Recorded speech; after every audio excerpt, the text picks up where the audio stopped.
अस्सलाम वालेकुम। मेरा नाम शीरा बीबी है। मेरा मियाँ वडेरा जी याद मेहनत मजदूरी करने एक बच्चा ओहदा गुरदा कोई नहीं।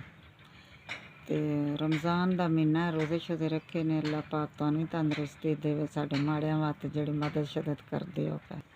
अस्सलाम वालेकुम। मेरा खामद नहीं है, मेरा नाम शीरा बीबी है। तो बच्चा छोटा है, नाल अपनी दिहाड़ीदार करदा, निक्के निक्के बच्चे ने। तो जे अगर तुसी साडी मदद करदे हो, अल्लाह ताला तुहानू खुश रखे, अल्लाह ज़िंदगी तंदरुस्ती दे जे। अल्हम्दुलिल्लाह साडियां दुआवां ने तुहाडे नाल, ते साडी मदद करन वाले हो, अल्लाह ताला तुहानू अगे ज़्यादा दे। अस्सलाम वालेकुम। मेरे 4 बच्चे ने। मेरा मियाँ मजदूर है, कभी दिहाड़ी लगती है कभी नहीं लगती। मेरा नाम बुशरा बीबी है। तो मेरा मियाँ मजदूर है, 4 बच्चे ने। तो दिहाड़ी लगती है नहीं लगती। रमज़ान का महीना है, थोड़ी मेहरबानी होएगी। हालात साढ़े बड़े ख़राब ने। हाँ, मेरा नाम सुनहरा बीबी है। खामन मेरा मिस्त्री है, 4 बच्चे ने। रोज़ियां की वजह तो हालात बड़े खराब ने, कभी दिहाड़ी लगी कभी ना लगी।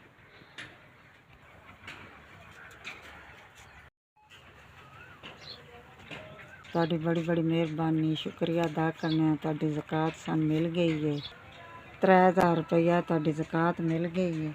बहुत बहुत शुक्रिया अस तुहाडा अदा करने। अल्लाह पाक तुहानू खुश रखे, अल्लाह पाक तुहानू रिद्धी पुत्तरी खेडो ते नाओ, जेह्ड़ी साडी माड़ियां बंदियां दी मदद कीती।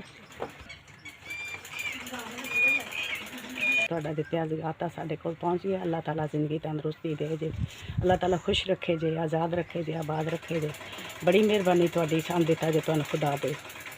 मेहरबानी तुहाडा 3000 रुपया ज़कात साडे तक पहुँच गया। अल्लाह ताला तुहानू सेहत तंदरुस्ती देवे, अल्लाह ताला तुहानू दुद्ध पुत्तर